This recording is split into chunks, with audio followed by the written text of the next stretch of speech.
Hello जी, नमस्कार। स्वागत है आपका एनवीरा ऑनलाइन स्कूल के एजुकेशन प्लेटफॉर्म पर। मैं जितेंद्र सैनी, आपका बायोलॉजी टीचर।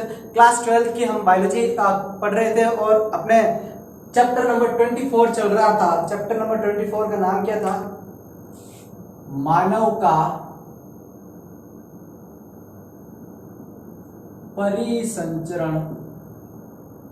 मानव का परिसंचरण तंत्र यानी कि सर्कुलेटरी सिस्टम इन ह्यूमन। ठीक है, ये चल रहा था। इसके अंदर हमने पार्ट फर्स्ट और सेकंड के अंदर क्या क्या चीजें पढ़ी है उसको वापस देख लेते हैं। देखिएगा, हमने पार्ट फर्स्ट और सेकंड के अंदर क्या पढ़ा है। देखिए, हमने स्टार्ट किया था सभी प्रकार के परिसंचरण तंत्रों के बारे में। कौन कौन से थे वापस बात करते हैं। देखो, एक खुला और एक बंद प्रकार का था। एक खुला और एक बंद प्रकार का परिसंचरण तंत्र था। फिर हमने बात की थी कि भाई खुला परिसंचरण किसमें, आर्थ्रोपोड्स एंड मोलस्कन्स, इनके अंदर खुला। बंद प्रकार की बात की थी कॉर्डेटा के अंदर। उसमें हमने बात की थी, हम किसका बात कर रहे हैं, स्तनधारी की, क्योंकि मनुष्य किसमें आता है, स्तनधारी के अंदर, मानव। ठीक है, ये चीजें बात की थी। फिर मानव का हमने परिसंचरण आरंभ किया था और उसमें बात की थी सबसे पहले किसकी, सबसे पहले हमने बात की थी रक्त की। रक्त के संगठन की बात की थी। रक्त के संगठन के अंदर क्या पढ़ा था? रक्त के संगठन के अंदर हमने प्लाज्मा को पढ़ लिया था। प्लाज्मा को भी पढ़ लिया था, आरबीसी को भी पढ़ लिया था। और आज हम मुख्य रूप से पार्ट सेकंड के अंदर डब्ल्यूबीसी को भी आरंभ कर लिया था। और डब्ल्यूबीसी का एक भाग यानी कि कणिकामय एक भाग था,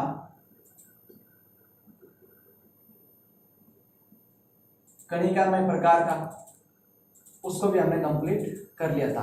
तो आज हम क्या बात करेंगे, आज हम जो रक्त का संगठन है,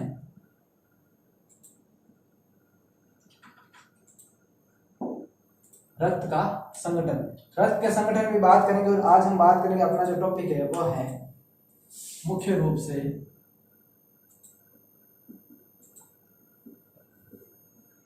कणिका रहित या अकणिकामय,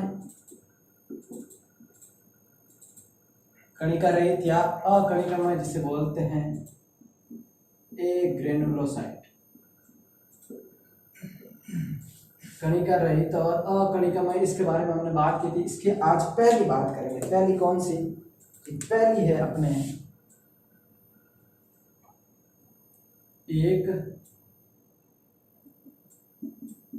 केंद्रकाणु, जिसे हम क्या कहते हैं,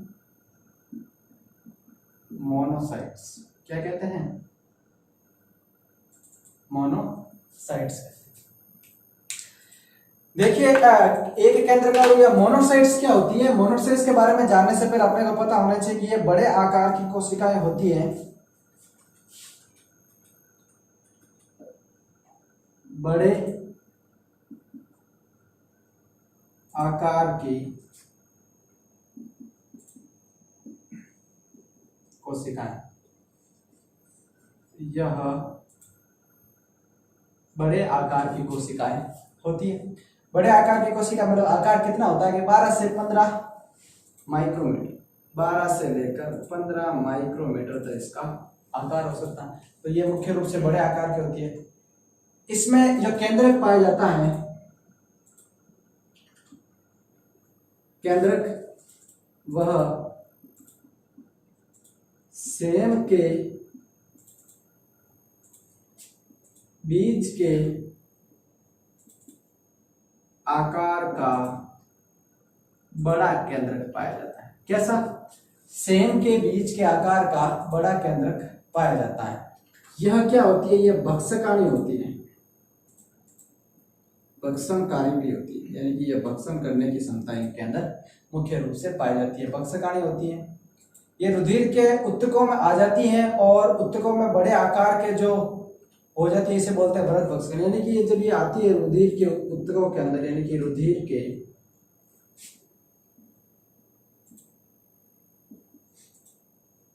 उत्तकों में आकर आकार को और बड़ा कर लेती है, जिसे हम इसे बोलते हैं वृहद भक्षकाणु। जिसे हम क्या बोलते हैं, बृहत भक्षकाणु भी कहते हैं। बृहत भक्षकाणु अत्यधिक भक्षणकारी होते हैं और जो कि वो बड़े कणों यानी कि न्यूट्रोफिल से मिलकर भक्षकाणु तंत्र का निर्माण करते हैं। बहुत बड़े आकृति के होते हैं, बड़े भक्षकाणु होते हैं। अब ये संक्रमण के समय प्रतिरक्षा के प्रथम पंक्ति के रूप में काम करते हैं। इंपॉर्टेंट चीज है, क्या इंपॉर्टेंट है, संक्रमण के समय प्रतिरक्षा की, संक्रमण के समय प्रतिरक्षा की प्रथम पंक्ति के रूप में,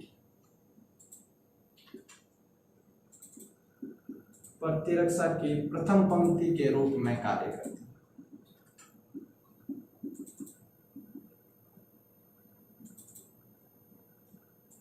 प्रतिरक्षा की प्रथम पंक्ति के रूप में कार्य करती है। अभी इसकी संख्या है जो मुख्य से कुल स्वतंत्रों की संख्या का लगभग ये पूरा 5% भाग बनाती है टोटल डब्ल्यूबीसी का। टोटल डब्ल्यूबीसी का ये है 5% भाग बनाती है। हमने बात कर ली किसकी, मोनोसाइट्स की, भक्षकाणु प्रकार की होती है। अब हम बात करेंगे इसके आगे दूसरी कौन सी है, दूसरी है अपनी लसीकाणु। कौन सी है, लसीकाणु।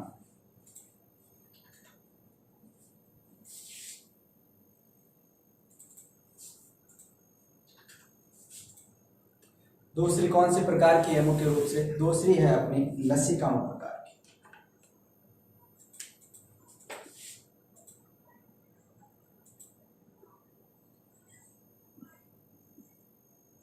लसीकाणु जिसे हम बोलते हैं लिम्फोसाइट्स। लिम्फोसाइट्स, लिम्फोसाइट्स क्या होता है देखिएगा। लसीकाणु किसे कहते हैं, ये अंडाकार केंद्रक युक्त गोल आकृति की कोशिका होती है। कैसी होती है, अंडाकार केंद्रक युक्त गोल आकृति की, अंडाकार केंद्रक युक्त गोल आकृति की कोशिकाएं होती है। अंडाकार केंद्रक युक्त गोल आकृति की ये कोशिकाएं होती हैं। केंद्र के चारों ओर बहुत अत्यधिक मात्रा में छल्ले के रूप में कोशिका द्रव्य होता है। अगला है केंद्र के चारों ओर, केंद्रक के चारों ओर अत्यधिक मात्रा में, केंद्रक के चारों ओर अत्यधिक मात्रा में छल्ले के रूप में,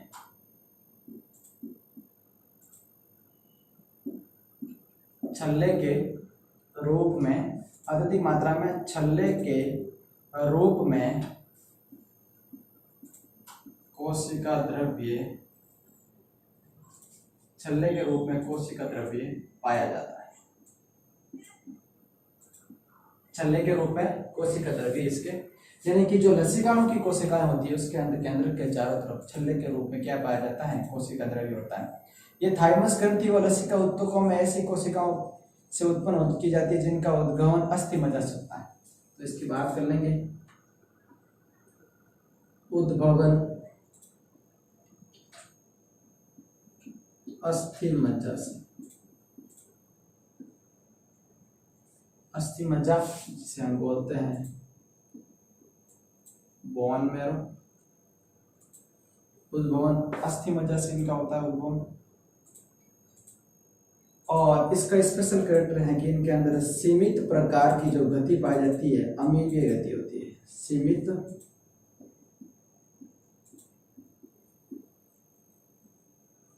अमीबीय गति पाई जाती है। सीमित प्रकार की अमीबीय गति इनके अंदर पाई जाती है। जीवन काल की बात करूँ तो 2 से 10 दिन तक इनका जीवन काल हो सकता है। 2 से 10 दिन तक इनका जीवन काल होता है। लेकिन बात करना कि ये भक्षकाणी कोशिकाएं नहीं होती, ये भक्षणकारी कोशिकाएं नहीं होती। यह भक्षणकारी कोशिकाएं नहीं होती हैं। यह भक्षणकारी कोशिकाएं नहीं होती है। इसका मुख्य रूप से बात करेंगे इसका जीवन काल की। इसका जो जीवन काल होता है 2 से लेकर 100 दिनों तक,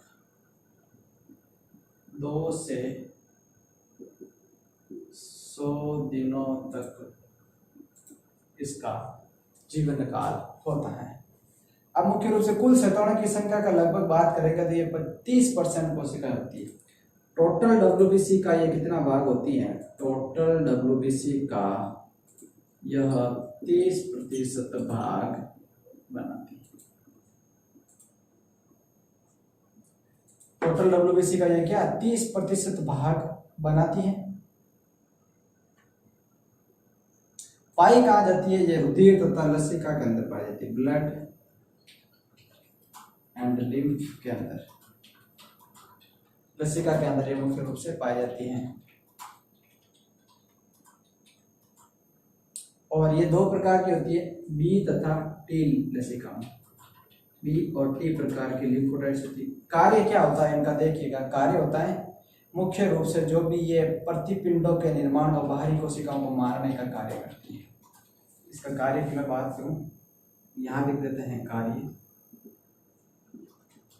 प्रतिपिंडों का निर्माण, प्रतिपिंडों का निर्माण तथा बाह्य कारकों को मारने का, ये इसका मुख्य कारण होता है। किसका? लसिकाओं का। तो मुख्य प्रकार के हमने डब्ल्यूबीसी यानी कि श्वेताणु के दोनों कणिकामय और अकणिकामय के बारे में डिटेल से डिस्कस कर लिया है। इसके बाद अपनी ब्लड की जो तीसरी को ब्लड सेल्स के अंदर तीसरी जो पाई जाती थी मुख्य रूप से संगठन के अंदर रक्त कोशिकाओं में, वो क्या थी अपने? वो थी अपनी प्लेटलेट्स। क्या थी? प्लेटलेट्स। तो प्लेटलेट्स के बारे में भी देखते हैं कि प्लेटलेट्स क्या होती हैं, किस प्रकार की संरचना इसके अंदर पाई जाती हैं और क्यों इसके शरीर के अंदर इसकी उपस्थिति अनिवार्य है। तो तीसरा जो है अपने क्या है? मुख्य रूप से रुधिर पट्टिका। तीसरा क्या है? रुधिर पट्टिका, जिसे बोलते हैं ब्लड प्लेटलेट्स। ठीक है, रुधिर पट्टिकाओं जिसे कहते हैं, इसे बिंबाणु भी कहा जाता है। इसे बिंबाणु भी कहा जाता है। इसका एक नाम और है जी, इसे थ्रोम्बोसाइट भी कहा जाता है। थ्रोम्बोसाइट भी कहा जाता है। ठीक है। अब लसिकाणु क्या होते हैं? ये बहुत ही छोटे होते हैं, इनकी बहुत व्यास इनका बहुत छोटा होता है, अत्यधिक छोटे होते हैं, अत्यधिक छोटे आकार के। सबसे कम या अत्यधिक बहुत ही छोटे आकार के ये पाए जाते हैं। आकृति इनकी अनियमित होती है। लसिकाणुओं की जो आकृति होती है वो इनकी क्या होती है? अनियमित होती है। अनियमित प्रकार की इनकी कोई फिक्स्ड इनका आकार नहीं रहता है, आकृति नियमित होती है, केंद्रक का अभाव होता है। क्योंकि आकृति अनियमित क्यों? क्योंकि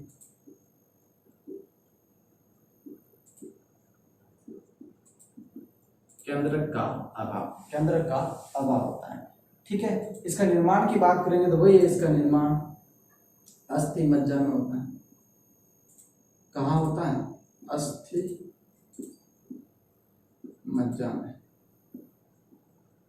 इसका निर्माण होता है। अस्थि मज्जा के अंदर इसका निर्माण होता है। और रक्त में इसकी संख्या लगभग 3 लाख प्रति कप में के आसपास होती है। कितनी संख्या की बात करेंगे? रक्त में 3 लाख प्रति घन मिलीमीटर क्यूब, ठीक है, प्रति घन मिलीमीटर होती है। और मुख्य रूप से इसका जीवन काल की बात करेंगे तो इसका जीवन काल होता है 5 से 7 दिन। कितना होता है जीवन काल? 5 से 7 दिन तक इसका मुख्यतः जीवन काल पाया होता है। और यकृत और प्लिया में इसका विघटन होता है। इसका कार्य रुधिर के घर के निर्माण की प्रक्रिया में यह महत्वपूर्ण भूमिका निभाती है। कार्य की बात कर लेते हैं तो रुधिर का थक्का निर्माण करना, ठीक है। तो मुख्य प्रकार के ब्लड के बारे में हमने कंप्लीट यहाँ पर बात कर ली है कि ब्लड के कितने संगठन होते हैं, कितने पार्ट्स होते हैं, कौन कौन का मुख्य क्या कार्य होता है। इसके बाद हम आगे स्टार्ट करेंगे मुख्य रूप से ब्लड के कार्य। रक्त के संगठनों के बारे में बात करने के बाद अपना जो अगला टॉपिक होता है वो है रक्त के कार्य। टॉपिक का नाम क्या है? रक्त के कार्य, यानी कि functions of blood, functions of blood. Blood जो रक्त होता है अपने शरीर के अंदर बहता रहता है, ये इसका शरीर के अंदर क्या इंपॉर्टेंस है, क्या इसका मुख्य कार्य होता है, उसके बारे में देखना है। तो चलिए सबसे पहले कार्य की बात करते हैं, ऑक्सीजन का परिवहन करना। सबसे पहला कार्य कौन सा होता है? ऑक्सीजन का परिवहन करना, यानी कि पहला जो ब्लड का कार्य होता है वो होता है ऑक्सीजन का परिवहन करना। अब ऑक्सीजन का परिवहन करना किस प्रकार से, कि आपने को पता है जब वायुमंडल में जब निःश्वसन की क्रिया द्वारा हम ऑक्सीजन को ग्रहण करते हैं फेफड़ों के अंदर, तो फेफड़ों के अंदर जो कोशिका है, हमने श्वसन वाला पार्ट पढ़ा, उसके अंदर आप देख सकते हो। अगर आपने नहीं देखा तो पहले आई बटन पे जाकर उसके बारे में देख सकते हो। तो जो श्वसन वाला का पार्ट है उसमें हमने पढ़ा था कि जो निःश्वसन के द्वारा जो हमने ऑक्सीजन ग्रहण की है वो फेफड़ों की कोशिकाओं में जाती है। कोशिकाओं के अंदर क्या होता है? एल्यूलाइज के अंदर उसके पास बहुत ही कम 9 के बराबर बैरियर के अंदर क्या रुधिर केशिकाओं का जाल बिछा रहता है। उसके अंदर विसरण के माध्यम से ऑक्सीजन का रुधिर केशिकाओं में रक्त के अंदर प्रवेश या उसके अंदर एंट्री की जाती है, जिससे क्या होता है कि उस ऑक्सीजन को कोशिकाओं तक लेके जाने का कार्य कौन करता है? ब्लड करता है। तो पहला हो गया, देखो अपना क्या कार्य कि ऑक्सीजन का परिवहन करना, ठीक है। आरबीसी भी यही कहती है। अब ऑक्सीजन का परिवहन कौन करता है? आपने को पता है कि हमने पढ़ा है इसी पार्ट 2 के अंदर आरबीसी में कि आरबीसी के अंदर हीमोग्लोबिन पाया जाता है जो ऑक्सीजन के साथ ऑक्सी हीमोग्लोबिन बंद बनाता है ताकि ऑक्सीजन को वो कैरी करके लेके जाए। तो आरबीसी की हीमोग्लोबिन फेफड़ों में ऑक्सीजन को लेकर एक अत्यंत अस्थायी जटिल यानी कि बहुत कम समय के लिए और जटिल ऑक्सी हीमोग्लोबिन बंद बनाकर दही ऊतकों तक पहुंचाती है, जिसमें कोशिकाओं के विभिन्न ऑक्सीकारिक जैविक क्रियाओं के लिए आवश्यक ऑक्सीजन उपलब्ध कराते हैं। तो पहला क्या कार्य था? पहला है ऑक्सीजन का परिवहन करना। चलिए हम ब्लड के कार्य की बात कर रहे हैं तो अब दूसरा कार्य लेते हैं ब्लड का, कार्बन डाइऑक्साइड का परिवहन। कार्बन डाइऑक्साइड का परिवहन। अब रक्त का दूसरा कार्य क्या होता है? कार्बन डाइऑक्साइड का परिवहन। कैसे? कि कोशिका के अंदर जब उपापचयी क्रियाओं द्वारा अपशिष्ट पदार्थ, उपापचयी क्रियाओं में जब एनर्जी ली जाती है तो उसके साथ क्या बनता है? जल, एटीपी के रूप में ऊर्जा और CO2। एटीपी के रूप में ऊर्जा प्राप्त कर ली जाती है, जल शरीर के अनेक कार्य की एक दूसरे कार्यों के लिए उपयोग में ले लिया जाता है, और CO2 जो अपशिष्ट पदार्थ के रूप में बचती है उसको वापस रक्त के अंदर भेज दिया जाता है ताकि रक्त फेफड़ों तक उसको लेके जाए, ताकि वो क्या हो जाए? उच्च अवसन की क्रिया द्वारा वापस वायुमंडल में विसर्जित कर दी जाए। इस प्रकार रक्त है जो कार्बन डाइऑक्साइड का परिवहन भी करता है, क्योंकि उच्च अवसन में वापस कार्बन डाइऑक्साइड हम छोड़ते हैं। आरबीसी भी यही कहती है कि दैहिक कोशिकाओं द्वारा CO2 का निर्माण उपापचयी क्रिया का अंतः उत्पाद के रूप में होता है। CO2 को रक्त फेफड़ों तथा निष्कासन के लिए संवहन करता रहता है। इसके बारे में हमने बात की है। अगला जो अपना तीसरा मुख्य कार्य है, खाद्य पदार्थों का वितरण करना। तीसरा रक्त का क्या कार्य है? खाद्य पदार्थों का वितरण करना। कैसे कि अपने को पता है कि सभी प्रकार के जो आहार नाल में पचित भोजन पाया जाता है। आहार नाल के अंदर जो पचित भोजन होता है वो रक्त में गुलित रूप से रक्त के अंदर जो देह के विभिन्न अंगों तक कोशिकाओं तक ऊर्जा प्राप्ति वृद्धि तथा संश्लेषण और आवश्यक पदार्थों के लिए प्रसारित यानी कि बेहतर रहता है। जो भी पोषण होता है वो रक्त के अंदर भेज दिया जाता है कि रक्त उसको समस्त शरीर की सारी क्रियाओं तक भेज दे, तो वो खाद्य पदार्थों का वितरण भी करता है। फिर अगला है दैहिक ताप का नियमन करना। क्या है रक्त का कार्य? अगला कार्य है रक्त का दैहिक ताप का नियमन करना। दैहिक ताप का नियमन करना। अब दैहिक ताप का नियमन कैसे कि अपने को पता है कि अपना शरीर का मनुष्य या हम बात करें मैमेलिया प्रकार के जो जीव होते हैं वो समतापी है। इनका शरीर का तापमान हर एक स्थिति के अंदर समान रहता है। तो शरीर का तापमान समान बनाए रखने के लिए रक्त क्या करता है? कार्य करता है, क्योंकि ब्लड का जिस प्रकार तापमान ज्यादा होने पर ठंडा गर्म बहुत इंपॉर्टेंस रोल पैदा करता है ब्लड रक्त बॉडी के तापमान को समान या नियमित बनाए रखने के लिए। अगला है हार्मोनों का सहवन करना। क्या है कार्य? अगला रक्त का कार्य है हार्मोनों का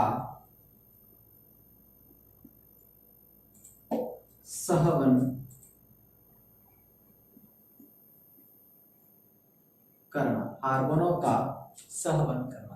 अब हार्मोनों का सहवन करना किस प्रकार? अपने को पता है कि सभी प्रकार के जो हार्मोन्स छोड़े जाते हैं, हार्मोन्स अंतःस्रावी ग्रंथियों द्वारा छोड़े जाते हैं। अंतःस्रावी ग्रंथियों द्वारा जैविक तंत्रों एवं क्रियाओं का नियमित करने के लिए निर्दिष्ट स्थानों पर रक्त के परिसंचरण द्वारा ही क्या किया जाता है? हार्मोनों का अलग अलग स्थानों पर गमन किया जाता है। तो रक्त है जो हार्मोनों का सहवन भी करता है। अगला रक्त का कार्य है रोगों से बचाव। क्या कार्य है मुख्य रूप से? 6 नंबर कार्य है रोगों से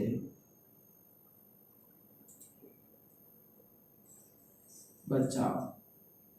रोगों से बचाव करना। रोगों से किस प्रकार बचाव करना? अपने को सभी को पता है कि रक्त की बक्सी कोशिकाएं WBC वगैरह है जो रोग को कोशिकाओं बाह्य कारकों को नष्ट करती है, अनेक प्रकार के एंटीबॉडीज बनाने का काम करती है।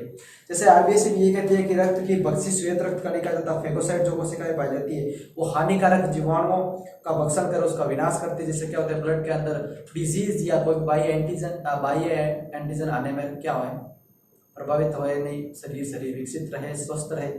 और इसके अतिरिक्त बाहर से देह में आने वाले हानिकारक और रोगजनक जो भी बैक्टीरिया है, वायरस है, बाह्य प्रोटीन्स है या जिन्हें हम एंटीजन कहते हैं, वे प्रभावी निष्क्रियण के लिए रक्त के अंदर प्रतिपिंड यानी कि एंटीबॉडीज का निर्माण करती रहती हैं। तो कुल मिलाकर रोगों से बचाव करना भी रक्त का मुख्य कार्य होता है। फिर है चोटों की मरम्मत करना।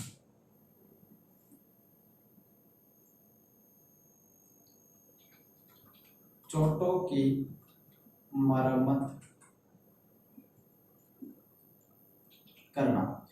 चोटों की मरम्मत करने का मतलब क्या है कि क्षतिग्रस्त शरीर के भागों, जख्मों और चोट से बहते रक्त का, क्षतिग्रस्त भाग, जख्म, चोट से बहते रक्त का विशिष्ट प्रक्रिया द्वारा शीघ्रता से क्या थक्का बनाया जाता है, चोट को रोका जाता है, क्लोटिंग किया जाता है जिसमें रक्त का बहना रुक जाता है। इसके अतिरिक्त थक्का बनने के कारण घाव जल्दी भरने में भी उचित सहायता मिलती है। चोटों की मरम्मत करने का कार्य भी कौन करता है? रक्त करता है।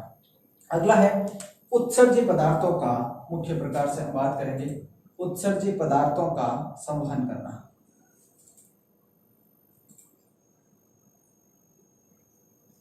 उत्सर्जी पदार्थों का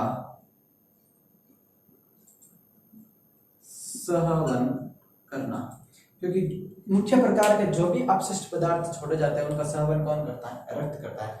कैसे कि उपापचय के फलस्वरूप निर्मित यूरिया एवं यूरिक अम्ल जैसे अन्य उत्पादों को देह से निकालने के लिए वृक्कों द्वारा, किडनी द्वारा पहुंचाने का कार्य भी कौन करता है? ब्लड ही करता है। अगला हम बात करेंगे, अगला जो कार्य है, अगला कार्य है रक्त का थक्का बनाना। ये भी मुख्य प्रकार से रक्त के द्वारा ही किया जाता है। और 10 नंबर जो मुख्य कार्य है जल का संतुलन है। क्या कार्य है? जल का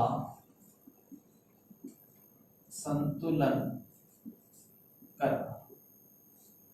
जल का संतुलन करना किस प्रकार कि दैनिक पदार्थों के जो भी दैहिक पदार्थ होते हैं, विनिमय से, परिवहन से, जल एक अत्यंत क्या होता है, आवश्यक घटक होता है। सभी जैव रासायनिक जो अभिक्रियाएं भी तरल माध्यम या जलीय माध्यम में ही क्या होती है, संभव होती है।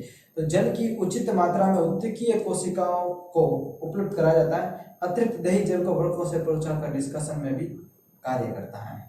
और 11 नंबर है रोगों का निदान करना। 11वां नंबर काम कौन सा है? रोगों का निदान भी कौन करता है? ब्लड। जो भी हम एंटीबायोटिक लेते हैं वो ब्लड के थ्रू जाती है और रोगों का निदान भी करवाता है। विभिन्न घटक रसायनों द्वारा रोगों का निदान व परीक्षण कर लिया जाता है। तो यहाँ पर हमने किस किस चीज की बात की है? ऑक्सीजन का परिवहन करना, वापस देख लेते हैं एक बार। ब्लड के फंक्शंस की बात की, O2 से ऑक्सीजन का परिवहन, O2 का प्रवेश से परिवहन, फिर CO2 का वापस बाहरी निष्कासन के लिए, खाद्य पदार्थों का पोषण हेतु वितरण,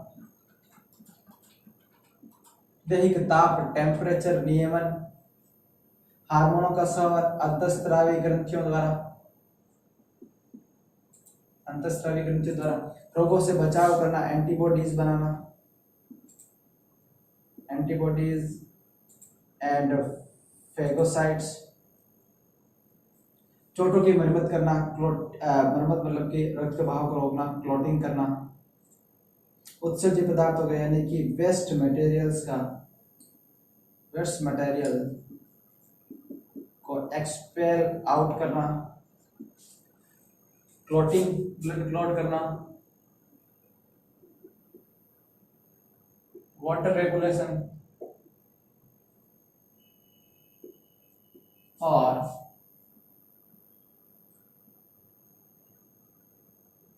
डिफेंड टू डिजीज यानी कि रोगों से निदान करना या मरम्मत करना। तो इस प्रकार ये जो 11 मुख्य कार्य होते हैं वो भी रक्त के द्वारा ही संचालित किए जाते हैं। तो इसी के साथ हमने जो रक्त का संगठन वाला जो हम परिसंचरण तंत्र का पहला पार्ट रक्त के बारे में पढ़ रहे थे, वो रक्त यहाँ पर इस पार्ट के अंदर हमने मुख्यतः पूर्ण रूप से कंप्लीट कर लिया है। इसके आगे का जो पार्ट है, जैसे ब्लड ग्रुप है या RH कारक या RH फैक्टर्स की बात करेंगे, वो आने वाले पार्ट के अंदर करेंगे। ब्लड का जो रिलेटेड जो पूरा पोर्शन था वो हमने पार्ट 3 के अंदर कंप्लीट कर लिया है।